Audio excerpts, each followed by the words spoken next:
Welcome to Total Retail Talks, your podcast channel for retail knowledge. Hello, and welcome to episode 46 of Total Retail Talks. I'm Joe Keenan, executive editor of Total Retail. Today I'm joined by Chuck Surack, founder and CEO of Sweetwater Sound, the nation's largest online music retailer, which features musical instruments and sound equipment. We're going to be discussing Chuck's unique background and how he's helped grow the Sweetwater brand over the years. Thanks for joining me, Chuck. Hi, Joe. It's great to be on today. So first, let's give our audience a little background about the Sweetwater brand. Some of the questions: how did the company get started? Where are you located? Types of products you sell? Your target customers? That type of thing. Absolutely. Well, it's a fun story. I started Sweetwater 37 years ago in my VW bus. I had been on the road as a musician. I play saxophone and keyboards, and I came home and started a recording studio. I would pull that VW bus alongside the local nightclub or the church or the school, and I'd run 100 or 200 feet of microphone cables into the building, and I would mic up the band or the choir or the preacher, whatever it was, and I'd sit in my VW bus with my headphones and my recording equipment and record their performances. And then I would very modestly take those recordings to the living room of my 12 by 60 mobile home. And what really changed my business, in 1984, I got a chance to go to a music dealer trade show in Chicago at the McCormick Place, and I saw a prototype of a brand new instrument called the Kurzweil K250. You may have heard of the futurist Ray Kurzweil, but the Kurzweil was the first instrument that could play back digital recordings of other instruments. So when you play this 88-note keyboard, you could play the sounds of a choir, a piano, a drum set, whatever instrument you could imagine, this keyboard could play it, and it played back digital recordings of it. And I thought, that's pretty cool. I could get one of those, use it in my recording studio, and at the end of every recording session, I could ask my clients if they'd like to hear their music with other live instruments. And that's what I did. And frankly, I got that instrument. I reverse engineered how it worked once I got it, and I added more sounds into it. I wrote software for it. And what really changed my business is I started reaching out to other people that owned the Kurzweil K250. And understand, in $1985, $86, it was a pretty expensive instrument. And so the people that owned them were other recording studios or other successful musicians. And I was able to use that Kurzweil to parlay my way into meeting people like Kenny Rogers and Dolly Parton and Stevie Wonder and Bob James and all these famous artists. And they would have them that they did performances on and recordings with, but they were not very technical. And so they would call me and ask questions about how to do things on their machine. I would sell them additional sounds. And before long, I became kind of the world's expert on this Kurzweil K250. I say, and the business continued to develop where those customers, which actually ended up being friends of mine, started calling and going, well, I know that you can do music on a computer. Do you know how to do that? And I said, yes, I know how to do that. And so in the very, very early days of the Macintosh computer, there was already software that allowed you to display sheet music on the screen. And I became a dealer for that software, and I started selling music software and these Kurzweil K250s to friends of mine all over the country. That's really cool. Yeah, really cool story. It is a great story, and it just exploded from there. In 1990, I was still operating out of my home with 5 other employees, and they were coming and going all hours of the day, and I said enough is enough. So in 1990, I built my first commercial building with 5,000 square feet, and then we have expanded and expanded. Fast forward to today, we're in Fort Wayne, Indiana. We have 1,100 employees. We will do $500 million in business. 300 of those 1,100 are what we call sales engineers, and they're calling their friends, their customers, just like I did. And today we represent maybe 700 or 800 different lines of equipment, but everything that's used to produce music in a recording studio or on stage. So we sell to the famous musicians, we sell to churches and schools and recording studios, and it's turned into just an absolutely amazing business. Yeah, really, really interesting stuff. So tell us a little bit about yourself. You mentioned that you play a couple instruments. I guess that love for music, probably for your whole life has kind of driven you into, what you probably didn't, as a kid, you probably didn't think, you're going to be selling musical instruments and sort of more the retail side of the business. But, that love of music kind of driving what you eventually ended up in? Absolutely. And I would tell you there are 2 things as a little guy that really got me going. The first was learning to play an instrument. There are lots of studies today that say learning to play an instrument gives you the discipline to learn other skills, to have other skills. And kids that play instruments do better in math. They do better in social skills because they learn to play in a band and get along with each other, and all kinds of skills that frankly would be helpful and sometimes in today's society. So learning to play an instrument is more than just music. It's learning to get along with others. And then also it's learning to critique yourself all the time. You're always listening, trying to get better. You're taking lessons. You're doing all kinds of things to improve. And that's a good skill if you can find yourself in a position where you're always looking to improve things. And actually the Japanese word for that is kaizen, the art of constant improvement. The other thing that was really critical for me as a little guy was Boy Scouts. And I know it sounds a little simple and trite today, and maybe Boy Scouts aren't as in vogue as they were when I was a kid, but a Boy Scout learns that he's trustworthy, loyal, helpful, friendly, courteous, kind, obedient, cheerful, thrifty, brave, clean, and reverent. Those are great principles to live by personally, and they're amazing principles to live by professionally. And that's how we run our company, and I teach those principles to every new employee that we start at Sweetwater. We're only as good as our worst employee. That's a good segue into my next question, Chuck, is you mentioned kind of the humble beginnings of the company, out of your van and then, out of your home, and then you've grown it really into this really thriving and vibrant business. What do you attribute the growth and success of Sweetwater Sound? What are the factors that have gone into, growing this brand? Yeah, I don't want to be trite about it or make it simpler than it is. But it is pretty simple. It's just doing the right thing, treating people, whether it's your employees or your customers, the way they should be treated, the way you'd want to be treated. And I know that's a little simple today, but we're in it for the long term. And so everything we do, I teach all the new employees, I don't care if we make money on this transaction or the next transaction. I don't care, frankly, if we ever make money. I'm concerned with, are we doing the right thing for the customer? And I have fortunately found out that if we do the right thing for the customer, the money does come.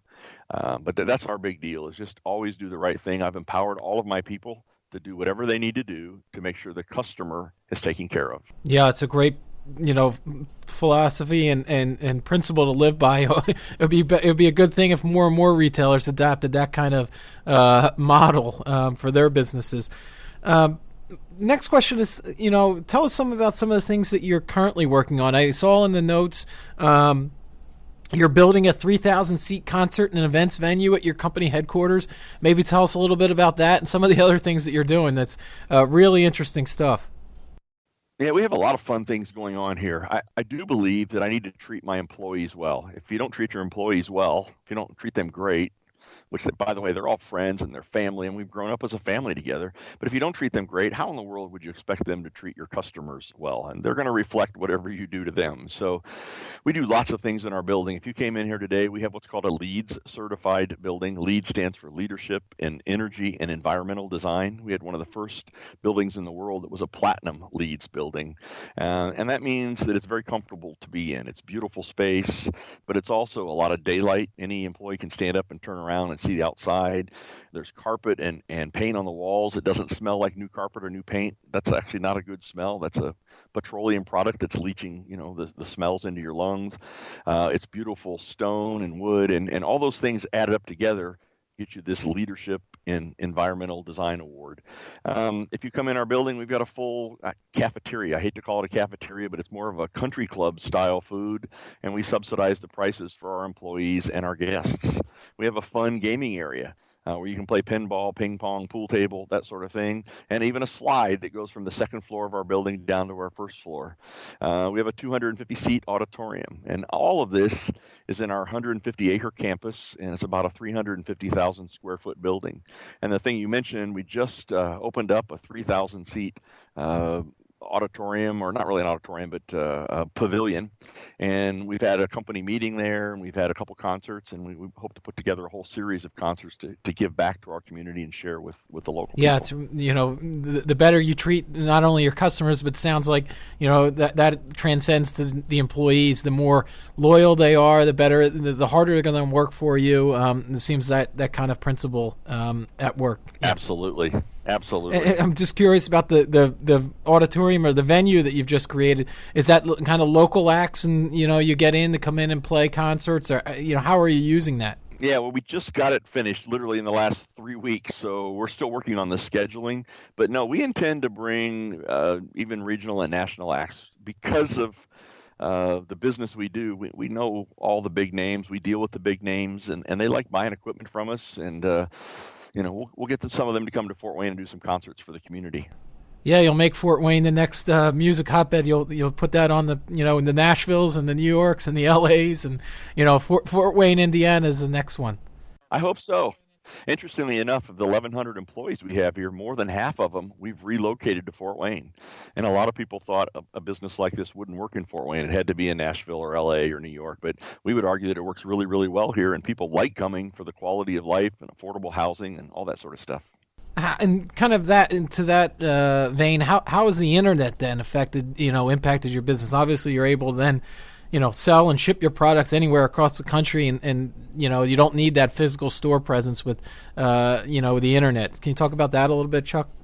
Well, the internet has been absolutely huge. I mean, it allows people at 3:00 in the morning in their pajamas to go online and not only buy stuff, but actually learn and educate themselves. That's a big thing about our website. We had the first website in the music industry way back in 1994, and it's always been a selling site, but more importantly, it's always been an educational site. And a lot of customers live in remote areas and don't have access to a traditional or a local music store, or they like the convenience of ordering from their home. Even if you're in a big city, can you imagine being in New York City and you want to buy a drum set or an 88-note keyboard, and you go down to the local store? You probably don't own a car, so how does it get to your apartment or house or wherever you're living?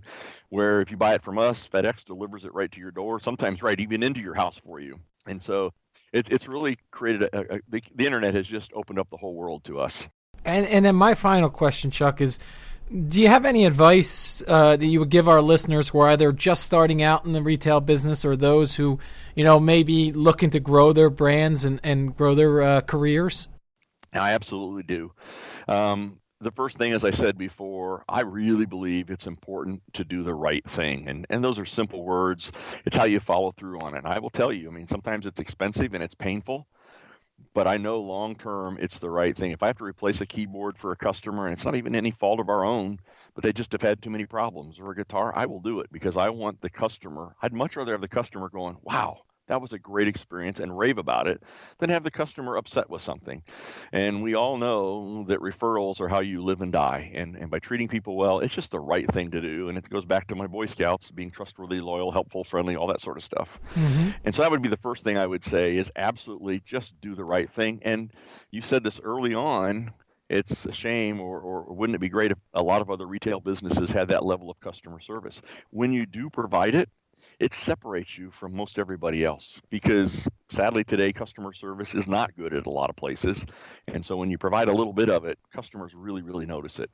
And then the last thing I would say, unlike probably a lot of our listeners, I didn't go to college. Everything I've learned, on my own, self-taught. But I've had a lot of experts through the years give advice. And of course you want to listen to experts and get advice. But at some point, you've got to go with what you believe in. It's your dream. It's your vision. And no one else is walking in your shoes. And if they don't understand it, you can't be mad at them. You just have to understand yourself what you're going for, and then go for it. When I started my company in 1979 and I said I was doing a recording studio, they laughed at me in Fort Wayne. The bankers, the accountants, all the people, Fort Wayne, you need to be in Nashville. You need to be in LA. And I probably got upset over it at the time, but I've since learned it's not their fault. They didn't understand my dreams. They didn't understand my language. They didn't understand where I was coming from.